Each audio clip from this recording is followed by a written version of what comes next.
Mahama Yarega fights back as special prosecutor begins prosecution, charging him on 4 counts, including abuse of public office for private gain and illegal dealings in foreign exchange. We'll hear from Mr. Yarega and bring you details from court documents.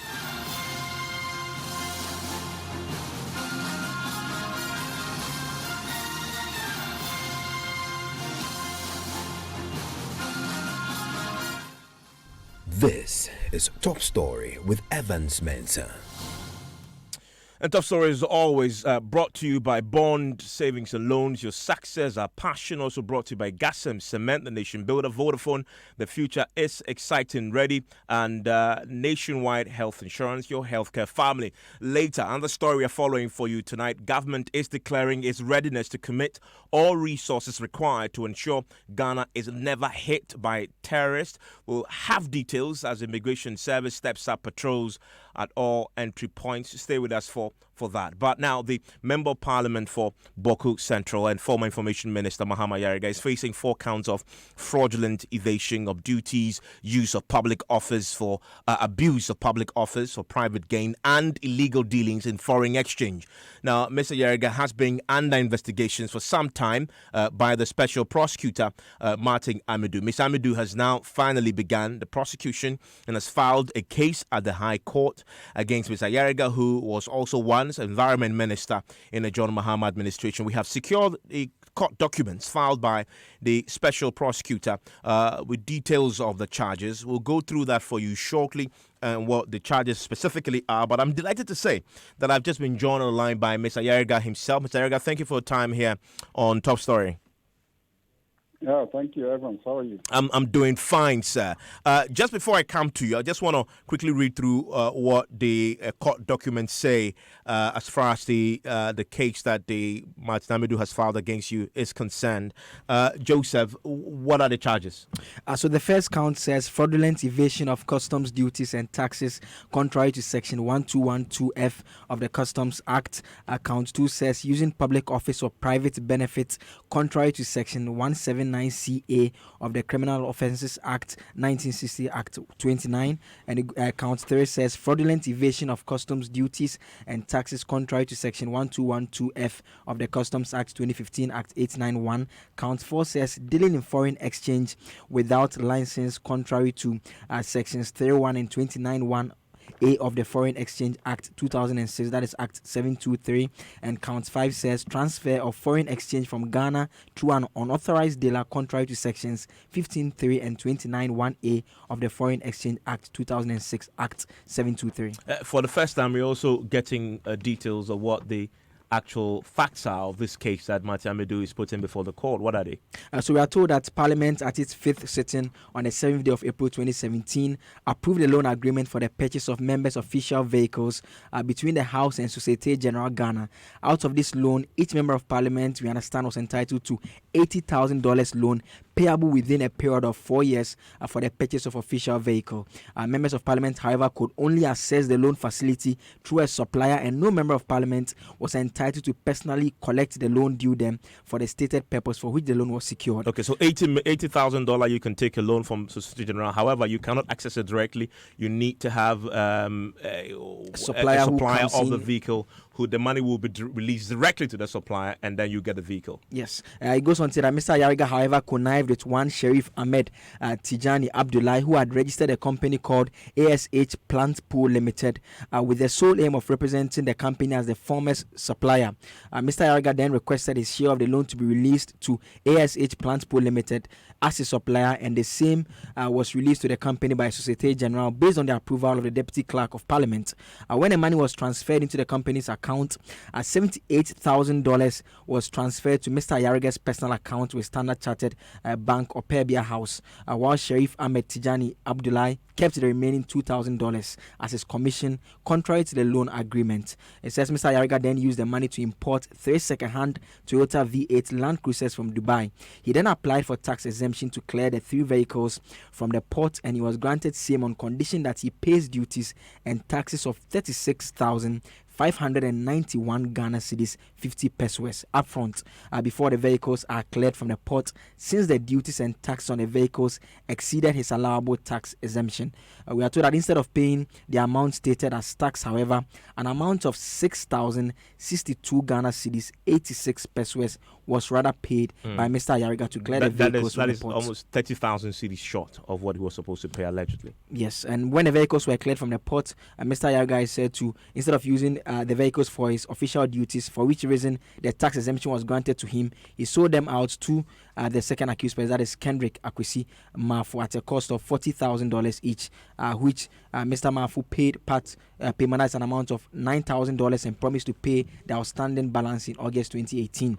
It concludes by saying that investigations into the matter revealed that Mr. Ayariga transferred $90,000 to Dubai for the purchase of the vehicle through an agent of his supplier who had no license to deal in foreign exchange transactions. Investigations further revealed that Mr. Mafu knew the vehicles were exempted from customs duties and taxes. He failed to pay those exemptions before he purchased the vehicles. Neither did Mr. Ayariga pay those tax exemptions before the sale.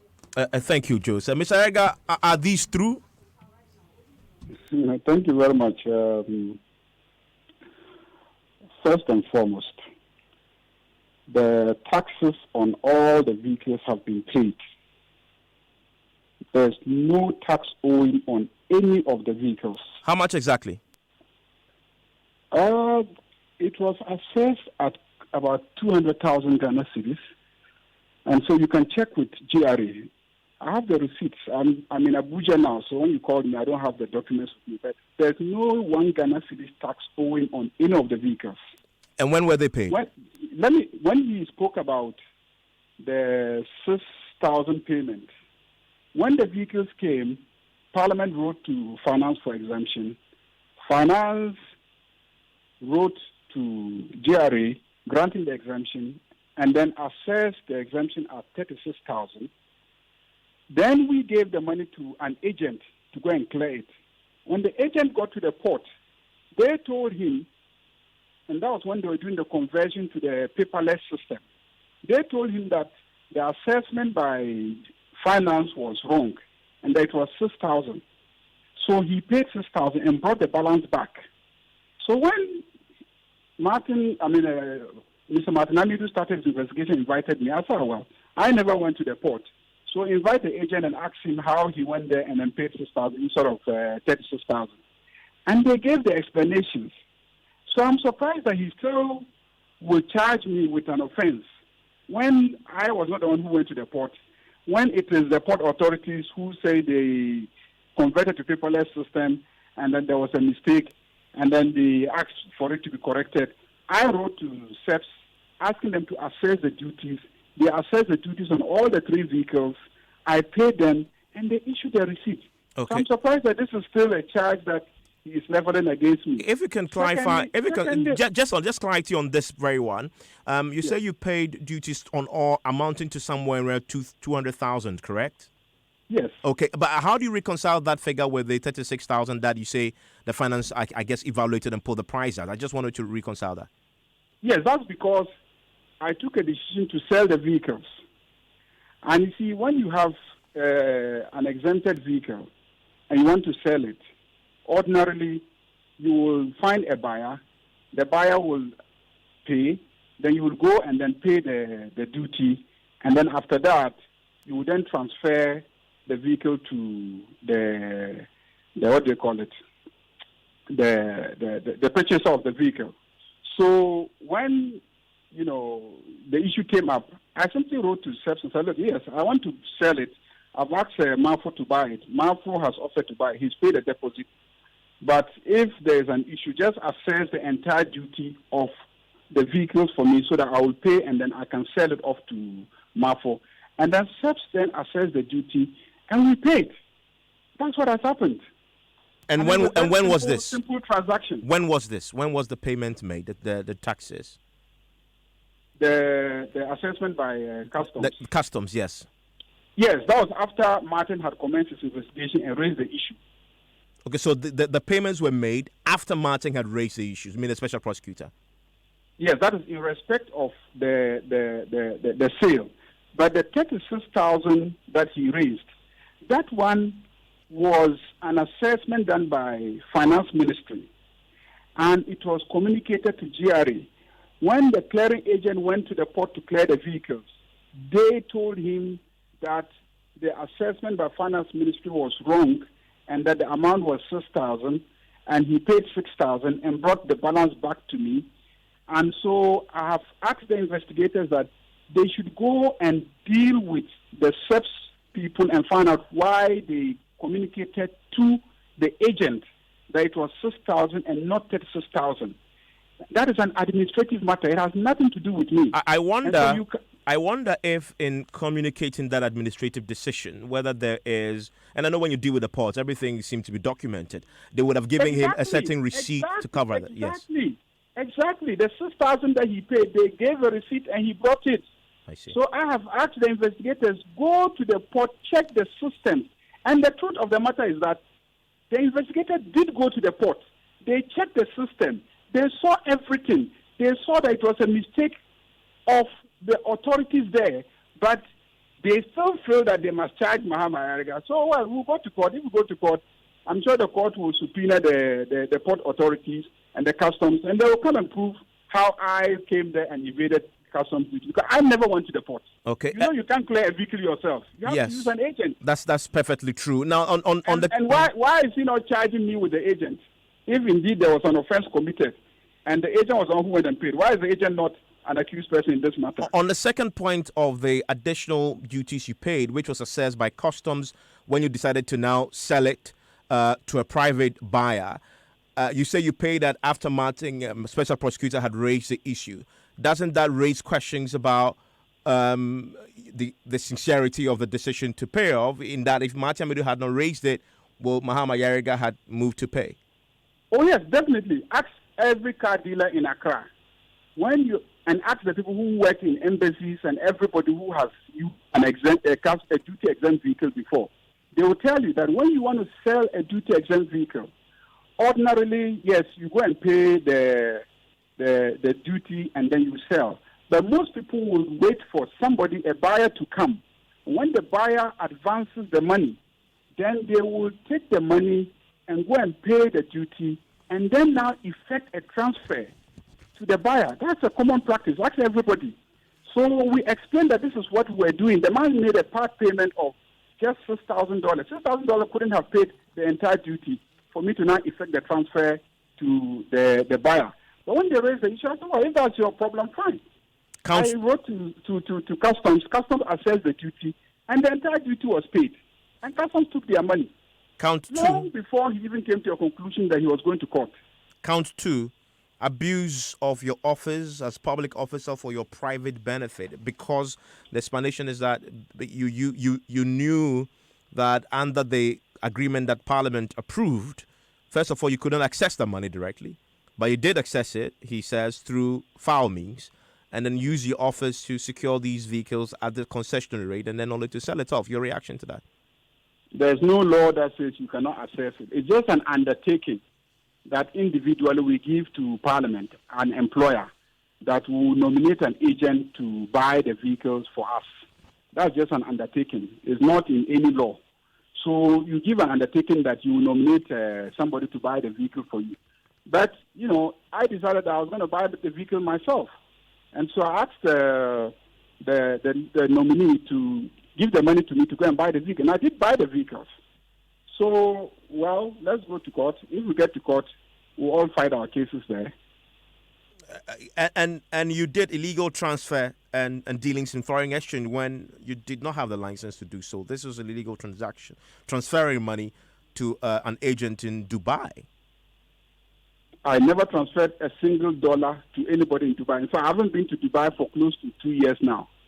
So I'm surprised that he's charging me with transferring money to anybody in Dubai. Listen, they invited me for interrogation and asked me how the money was paid.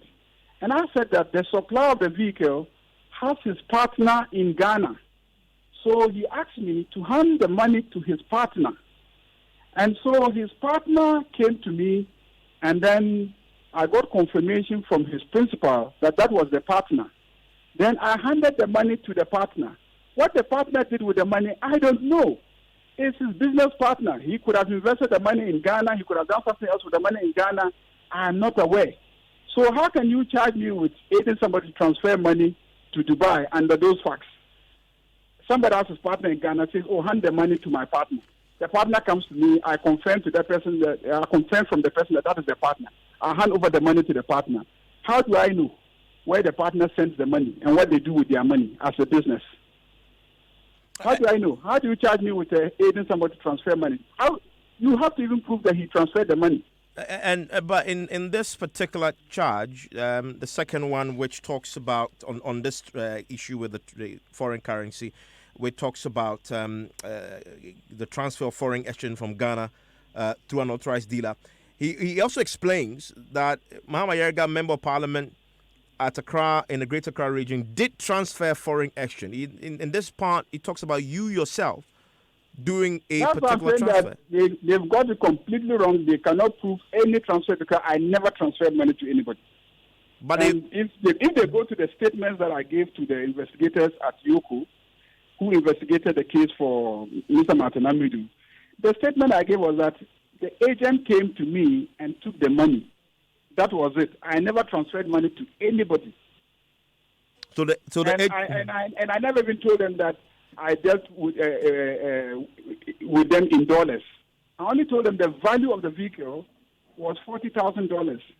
Now, if I tell you that the value of a vehicle that I bought from somebody is $40,000, it doesn't mean I gave the person exactly $40,000. I could have given the person the city equivalent of $40,000 that day. So I am surprised at the facts anyway. So what exactly did you give the agent? $40,000 in dollars or in CD equivalent? I gave the man CDs equivalent of $40,000.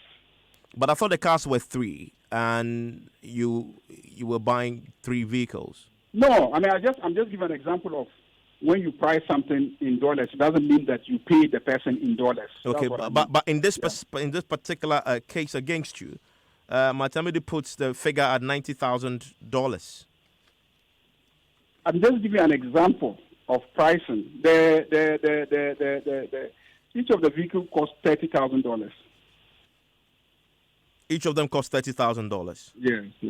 Okay, and you gave, so that would be what, $90,000, yes. And I'm asking whether you gave $90,000 in cash, in dollars, or CD equivalent. Well, I told you that I gave CD equivalent. CD equivalent of $90,000. Yes. Okay, and so there can be a case of, so if you give the agent $90,000, you say that there's therefore can be a case of illegal transfer of that cash. Yeah, the person came to me in Ghana and collected the money in Ghana. And he is the partner of the supplier of the vehicle. So how do I know where he sends his money? How do I know what other businesses they have in Ghana in which they could have put their money into? So that's the point I'm making, that it's not possible for you to be charging me with aiding somebody to transfer money because you are not able to prove that there was even a transfer in the first place. And I couldn't have even been part of it, even if you were able to prove, because I just handed on their money here in Ghana, and then they took their money. Now, last year, we heard that Iyoko had seized these vehicles. True? And are the vehicles still in the custody of the person you sold it to? The vehicles, when Iyoko started, they asked me to bring the vehicles. So I took the vehicles to Iyoko, and they've been with Iyoko, two of them, for the past 1 year. I mean, close to a year. So the vehicles are where?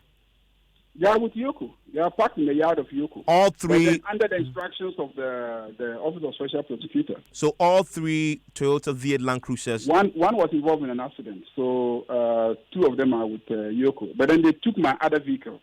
But then they released them one after the other and left the two Land Cruisers. Okay, so those two Land Cruisers, although you say you've paid all the duties, cut the taxes and everything. Everything, I paid everything, paid the duty, paid everything, but they are still in the hands of Yoko under the instruction of Martin Hamidu.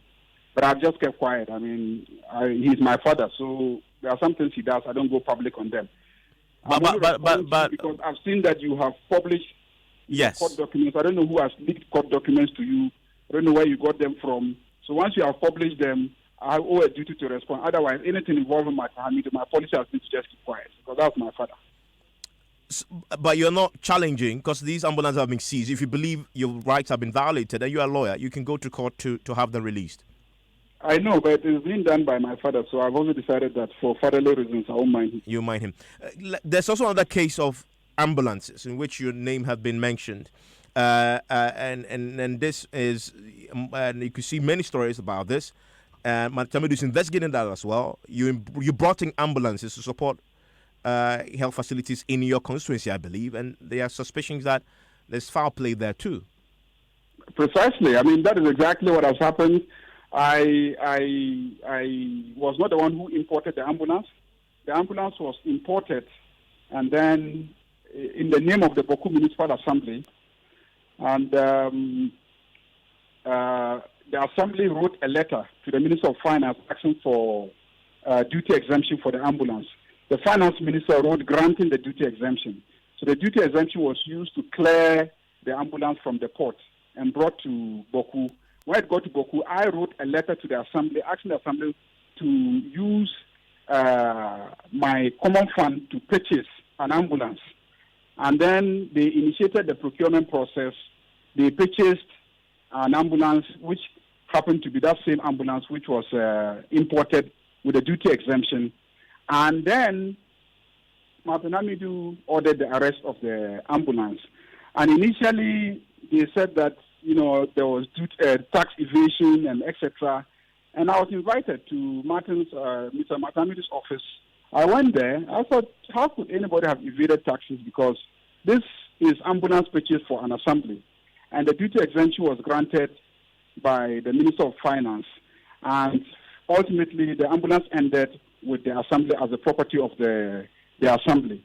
And the assembly paid 100,000 Ghana cedis for the ambulance. And when you look at the customs declaration form, the value of the ambulance is stated as 92,000 Ghana cedis. So the value of the ambulance is 92,000 Ghana cedis. And the assembly ended up purchasing the ambulance at 100,000 Ghana cedis. So the difference between the customs value, declared value, and the purchase price was 8,000. And the customs declared duty, assessed duty, on the ambulance was 39,000. So I argue that if they had priced the ambulance at 139,000, then you would have said that they connived and imported an ambulance, got tax exemption, and transferred the exemption value to a supplier. But that didn't happen. They just paid the custom declared value of 92,000 plus port charges and other expenses of 8,000, making it 100,000. But still, Martin arrested it and said that when the ambulance was brought in, it was written on it, donated by Mahama Ayarga, so I'm abusing my office for personal gain. And I was surprised because I didn't even know that they had written that on it. And then we found out that it was one of my constituency executives who insisted that the ambulance had to be branded so that people would know that it was purchased through my common fund. And then he wrote on it, donated by Honorable Mahama Ayarga to the people of Boku. And I said, but if your problem is the branding, why don't you remove the writing on it, donated by Mahama Ayarga, and allow the people of Boku to use the ambulance? The ambulance has been arrested and kept for 10 months now, simply because somebody had written on it, donated by Mahama Ayarga to the people of Boku, and that because it was purchased using the common fund, there was no basis for me to have caused somebody to write on it, donated. I didn't even cause the person to write on it. So where these vehicles, are they in Boku or are they in Accra? He has ordered that the ambulance should be parked at the Upper East Regional Minister's residence. So it has been at the Upper East Regional Minister's residence for about 10 months now. And Mr. Ayarga, I know that you and Martin Amidu, you call him your father. Yes. But obviously this clearly for him is just doing his job, and even if you are his son and you've done something wrong, he has to bring this case in court against you. You acknowledge and accept that.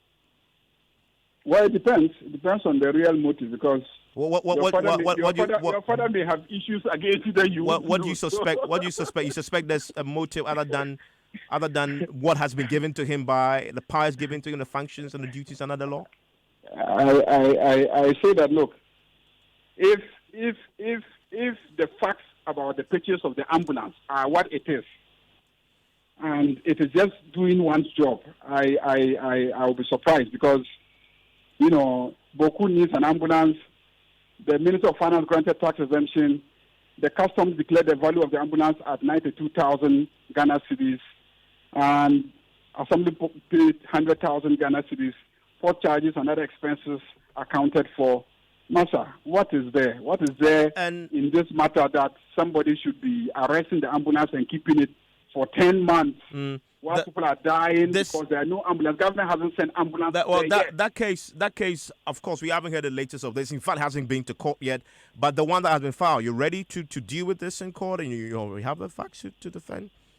Ready to? Of course, once he has gone to court, if I'm invited, I have to come and defend myself. Okay. That's normal, isn't it? Yeah, very. Thank you very much, Mahama Yariga, speaking to us on the court documents before the High Court today, detailing a case by the special prosecutor against him. And there's some news coming in, news that we've been waiting for a while now, in the wake of the controversy that erupted a few days ago regarding the Black Stars and their preparedness for the AFCON. But also, at the heart of that was the controversy over the captaincy, which Asamoah Gyan had triggered because he had retired.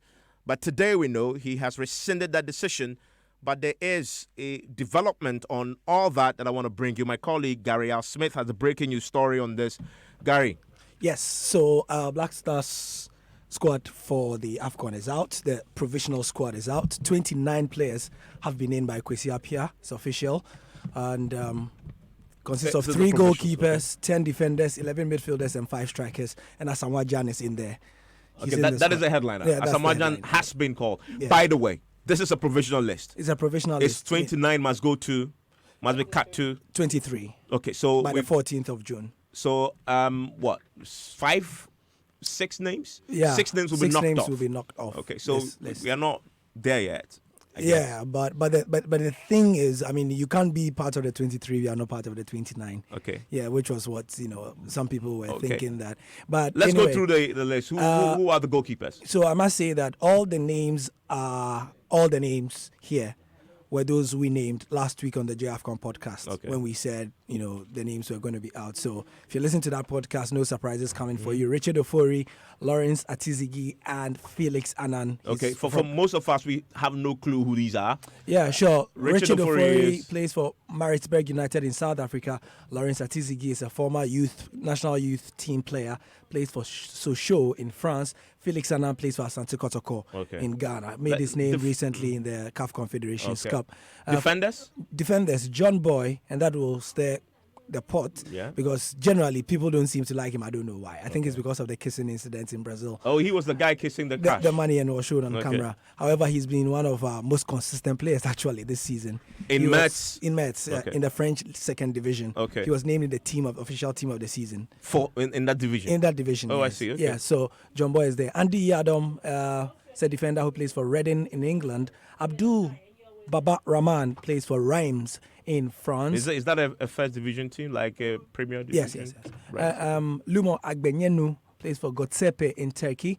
Kasim Nuhu, if there's a player who plays for the second division, I'll say so. So everybody here, I'm going to mention without, is a first division player. Kasim Nuhu was part of our qualifiers. He plays for Hoffenheim in Germany. Jonathan Mensah, known quantity. This will be his 4th or 5th African Cup.